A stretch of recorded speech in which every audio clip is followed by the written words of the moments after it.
పరిశుద్ధ దేవుడు, ఆయన గొప్ప దేవుడు, మన పాపాల కోసం ఆయన చచ్చిపోయిండు సిలువపై మన అట్లా అంతా చెప్తున్నాడంట. ఆమెకి ఇంకా మహాకోపం వచ్చిందంట. మహాకోపం వచ్చి ఏం చేసిందంటే, ఈ ముసలోడు చెప్తే ఇంటలేడు అనుకోని ఆమె దగ్గర ఏ వస్తువు ఉన్నదో మరి ఆ టైంలో ఆ ట్రైన్లో దాన్ని తీసుకొని గిప్ప గిప్ప కొట్టిందంట. అయితే కొట్టినప్పుడు ఆ వ్యక్తికి మొత్తం పగిలిపోయి రక్తం కారుతుందంట ఆ ముసలాయనకి. ఆయనకి ఏమొచ్చింది, దేవుని ప్రేరేపణ వచ్చి దేవుడు చెప్పమన్నాడు కాబట్టి చెప్పిండు. ఆయనకు ఆగుతలేదు ఉబలాటం అనమాట.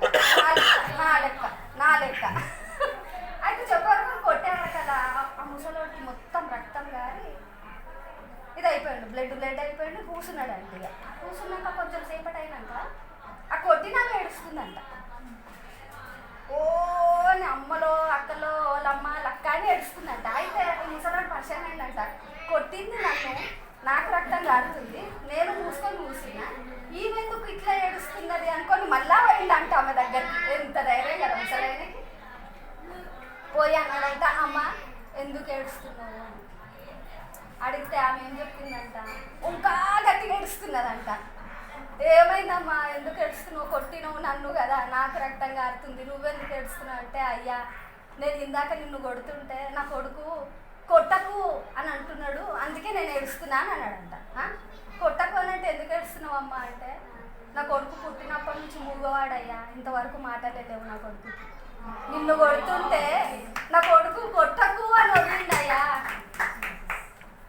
అన్నాడంట. అని ఆమె రక్షణ పొందింది. అంటే కొన్నిసార్లు మన జీవితంలో మనం యేసయ్యని నమ్ముకున్నా కానీ కొన్ని సైతాన్ని తెస్తుంది అనమాట. అది యేసు ప్రభు వల్ల మనకి ఎప్పుడు ఏ కీడు జరగదు. మనకి ఏదైనా కీడు జరిగినా, మనం వెనక పడిపోయినా, మనం ఆశీర్వదించబడకపోయినా దానికి కారణం ఏంటంటే దయ్యమే మనల్ని వెనకకేస్తుంది. దేవుడు ఎప్పుడైనా కూడా ఆయన ఆశీర్వాదమే. యేసు ప్రభు వాక్యంలో ఏమున్నదంటే, ఆయన వాగ్దానాలన్నీ అవును ఆమెను, అంటే ఆయన అన్ని మనకి ఇయ్యాలనే ఇష్టపడుతున్నాడు. ఆయన వాగ్దానాలు మనకి ఇయ్యాలని, మనం బ్లెస్ కావాలని, అనేకులకు మనం ఆశీర్వాదకరంగా ఉండాలనేది దేవుని ప్లాన్. కానీ దయ్యం ప్లాన్ ఏంటంటే మనల్ని కృంగదీసి, అంటే ఆమె ఎంత విసిగిపోయిందో, ఆమెకి ఎన్ని సమస్యలు వచ్చినాయో, నేను ఇన్నేళ్ళ నుంచి నమ్ముకుంటున్నా. కొంతమందికి కొన్ని సమస్యలు వస్తాయి, నిజమే అది. అంటే సైతాన్ వాళ్ళని అట్లా శోధిస్తుంది. కానీ మనం నిలకడగా ఎప్పుడైతే మన ప్రవర్తన యేసయ్యకి ప్రీతికరంగా ఉంటుందో అప్పుడు ఆయన మనల్ని శత్రువులను కూడా ఏం చేస్తాడు. ఆ టైంలో ఏమైంది, ఆ ఆమెకి ఒక శత్రువు అయింది. కానీ ఏమైంది, ఆయన భయపడకుండా మళ్ళా చెప్పిండు అదే వాక్యాన్ని. అప్పుడు ఆ కొడుకు మాట్లాడడం వల్ల తల్లి మారింది. అంటే మనం కూడా కొన్నిసార్లు మనం నిజంగా మన పక్కకున్న వాళ్ళకి వీళ్ళకి నాకు ఎందుకు, నేను చెప్పనులే అనుకోవద్దు. మనం ఖచ్చితంగా చెప్పాలి. ఒకవేళ మనం చెప్పలేకపోయినా కూడా మన ప్రవర్తన, మనం ఎట్లున్నాము, మన ప్రవర్తన వల్ల కూడా చాలామంది మారుతారు. ఇప్పుడు ఎవరైనా చెడు స్నేహం మనం చేయొద్దు అని అంటాం. ఇప్పుడు చెడు స్నేహం ఎందుకు చేయొద్దు అని అంటాం, వాళ్ళతోటి తిరిగితే మన పిల్లలు ఖరాబ్ అవుతారు. కానీ వాళ్ళతో తిరిగినప్పుడు నువ్వు సిగరెట్లు తాగు, నువ్వు మందు తాగు అని చెప్తారా? చెప్పాల్సిన అవసరం లేదు. వాడిని చూసి వాళ్ళలాగా వీడు మారుతాడు.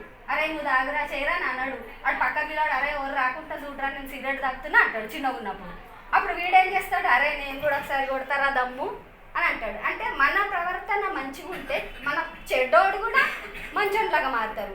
ఇప్పుడు నా జీవితంలో ఒక చిన్న సాక్ష్యం మీకు చెప్పాలనుకుంటున్నాను. నేను హాస్టల్లో వీటీసీలో ఉన్నప్పుడు నన్ను మా అన్న హాస్టల్ వేసిండు, అది కంప్యూటర్ ట్రైనింగ్లో. నేను చదువుకుంటున్నా, నేర్చుకుంటున్నా. అక్కడ ఏంటంటే మొత్తం ట్రైనింగ్ అయిపోయినాక ప్లేస్మెంట్స్ ఇస్తారనమాట, వాళ్ళే డ్యూటీ పెట్టిస్తారు. అయితే అట్లా ఒక 12 మందిలో నేను ఒక దాన్ని ఒక ఆఫీస్కి, ఒక కంపెనీకి పంపించారు మమ్మల్ని అందరినీ. నేను కూడా పోయిన 12 మంది పోయినరు. అందరికీ కంప్యూటర్లు ఇచ్చేసి టైపింగే పెట్టిండ్రు అనమాట. 12 మందిలో 8 మంది సెలెక్ట్ అయ్యారు, 4 సెలెక్ట్ కాలే. ఆ 4లో నేను ఉన్నా. హల్లెలూయా. తర్వాత మళ్ళీ నెక్స్ట్ ట్రిప్కి 4 పంపించారు.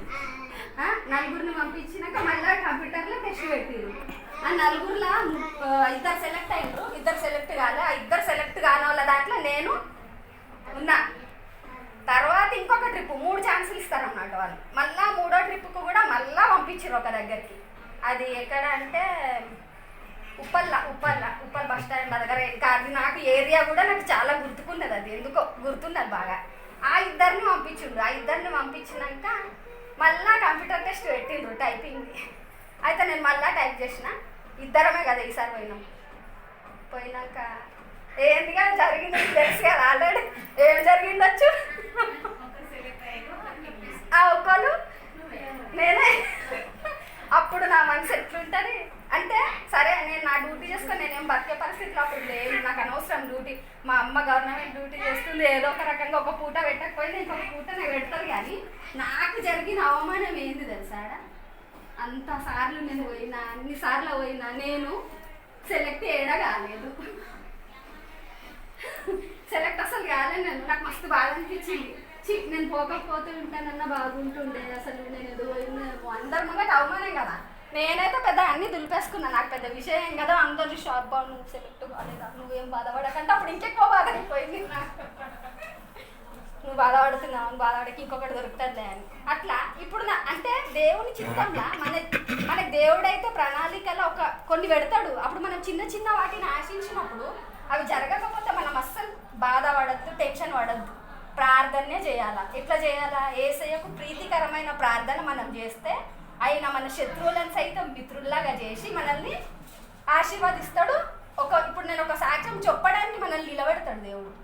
అందుకే మనం ప్రతి విషయంలో దేవుని మీద ఆధారపడాలా. మన ప్రవర్తన మంచిగా ఉన్నదా లేదా, తల్లిదండ్రులకు విధేయులై ఉన్నామా, మన అక్క చెల్లెలతో ఎట్లున్నాము, ఎవరిని ప్రేమిస్తున్నామా లేదా, అన్ని విధంగా మనం ఒకసారి సరి చూసుకోవాలి. అట్లా చూసుకున్నప్పుడు దేవుడు మనల్ని ఆశీర్వదించి ఆయన మార్గంలో మనల్ని నడిపించి మనల్ని అనేకులకు ఆశీర్వాదకరంగా చేయాలని దేవుడు అనుకుంటున్నాడు. ఇప్పుడు ఎబ్నేజర్ విషయంలో వస్తే దేవుడు ఫస్ట్ వాక్యం ఏం చదివినాం?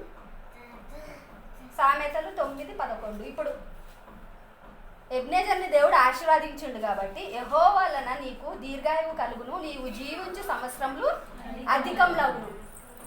అదే ఆశీర్వాదం. మనం ఎక్కువ రోజులు బ్రతికితే అదే ఆశీర్వాదం దేవుని దృష్టిలో. మనం ఎక్కువ రోజులు బ్రతికి ఏం చేయాలా? దేవుని గురించి మనం చెప్పాలి అనేకులకు. చెప్పకపోయినా ఒక్కొక్కసారి మనం చెప్పనీకి ఎప్పుడు ఆ ముసలిది కొట్టినట్టు ఒక రాయి తీసుకొని కొడతారేమో, రక్తం కారుతుందేమో మనకు అనిపించినప్పుడు మనం వాళ్ళ గురించి ప్రార్థన చేయాలి. అట్లీస్ట్ కనీసం దేవా వాళ్ళని రక్షించు, దేవా వాళ్ళని రక్షించు, దేవా వాళ్ళని రక్షించు అంటే దేవుడు ఖచ్చితంగా ప్రార్థన వింటాడు, వాళ్ళని రక్షిస్తాడు. దేవుడు తన వాక్యం మనం ఇంటిలో దీవించు.